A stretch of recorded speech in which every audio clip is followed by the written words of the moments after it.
দয়া করে যখন তোমরা পড়াশোনা শুরু করবা, মোবাইলটারে একটু হাতের থেকে বহু দূরে রাখবা।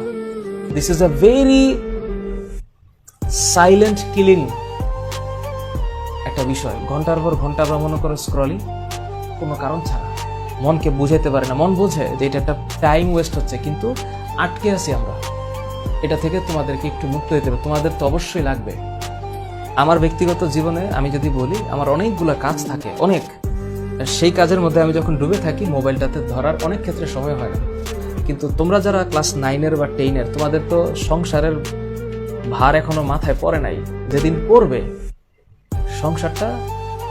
সংসার বলতে ইকোনমিক সলভেন্সি আনার জন্য যে কাজ তোমার বাবা মা করতেছে বা তোমার লিগ্যাল গার্ডিয়ান করতেছে, সেই দায়িত্বটা যখন তোমার উপরে পড়বে, তখন দেখবা যে পৃথিবীর সবকিছু একটু অন্যরকম লাগবে। সেই বাস্তবতা সবসময় কঠিন না, অনেক ভালো সুন্দর বাস্তবতাও আছে। এই কারণে ওই বাস্তবতায় যেতে গেলে এখনকার সময়টাতে নিজেকে একটু সেভ করতে হবে। উগ্রতা, হঠাৎ করে দেখে নিব, এই করে নিব, সেই করে নিব, এগুলা থেকে একটু বিরত থাকতে হবে। আল্লাহ তাআলা ধৈর্যশীলদেরকে পছন্দ করেন। ইন্নাল্লাহা মা'আস সাবিরিন, একটু মাথা রাখতে হবে।